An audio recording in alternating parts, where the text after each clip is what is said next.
Hello students, welcome to GRD classes. तो आज के इस लेक्चर में हमारा टॉपिक रहेगा कि आपके पास एक पुली बनी हुई है और इस पुली पर इस तरीके से ये दो ब्लॉक हैं जिसका मास m1 है और एक का मास m2 है।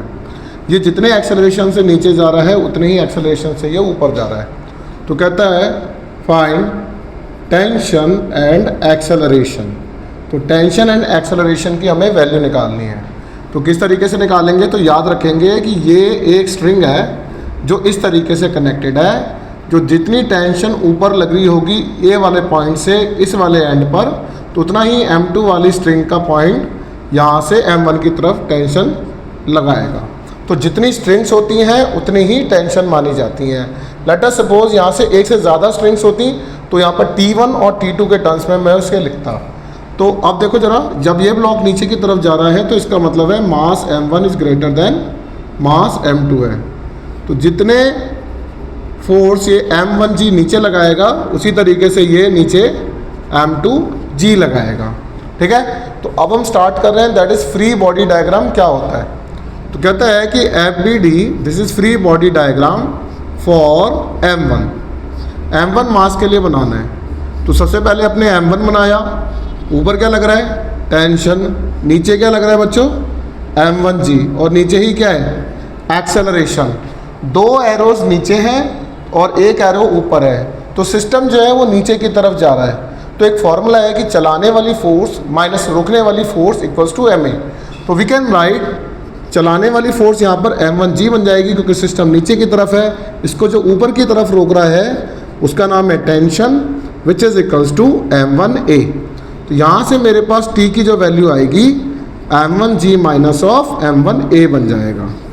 This is my equation number 1। Similarly अगर मैं FBD बनाता हूँ free body diagram for m2, we can write m2 का ब्लॉक, दिस इज m2, ऊपर क्या लग रहा है बच्चों टेंशन, ये बॉडी ऊपर की तरफ जा रही है तो इसका एक्सेलरेशन ऊपर की तरफ है और नीचे m2g हो जाएगा। तो दो एरो ऊपर है तो ऊपर वाला सिस्टम का जो फोर्स है वो ज़्यादा माना जाएगा, नीचे वाला सिस्टम का फोर्स मतलब नीचे वाला जो लगने वाला फोर्स है वो कम हो जाएगा। तो चलाने वाला सिस्टम आगे की तरफ जा रहा है, ऊपर की तरफ जा रहा है, तो T बड़ा माना जाएगा, m2g छोटा हो जाएगा इक्वल्स टू m2a की बराबर बन जाएगा। अब मैं इसको राइट डायरेक्शन में ले जाता हूँ तो T बन जाएगा बच्चों m2a प्लस में m2g। This is my equation number 2। अब ये इक्वेशन 1 है, इक्वेशन 2 है, इसको इक्वेट कर दो using 1 and 2 we have that is m1g minus of m1a m2a plus में m2g। ये उधर चला जाएगा और m2g वाला पार्ट हम इस साइड ले आते हैं और you can write m1a plus में m2a। यहाँ से a कॉमन ले लो, m1 प्लस m2, यहाँ से g कॉमन ले लो, m1 माइनस ऑफ m2। तो एक्सेलरेशन की वैल्यू आ जाएगी that is m1 minus of m2 into G upon में m1 प्लस ऑफ m2। तो ये मेरे पास एक्सेलरेशन आ गया। अब इस एक्सेलरेशन की वैल्यू उठा के हम इक्वेशन नंबर 1 में पुट कर देते हैं तो मेरे पास टेंशन आ जाएगा। कहता है इक्वेशन 1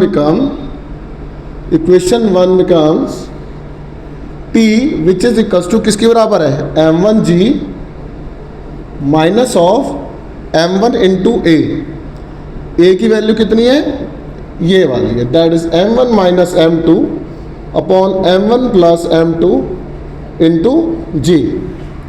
अब इसको इससे मल्टीप्लाई कर दो और एलसीएम ले लेंगे।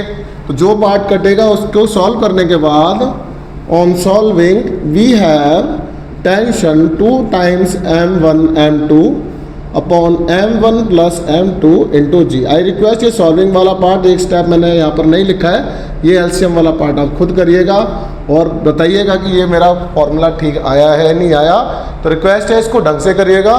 Thank you very much.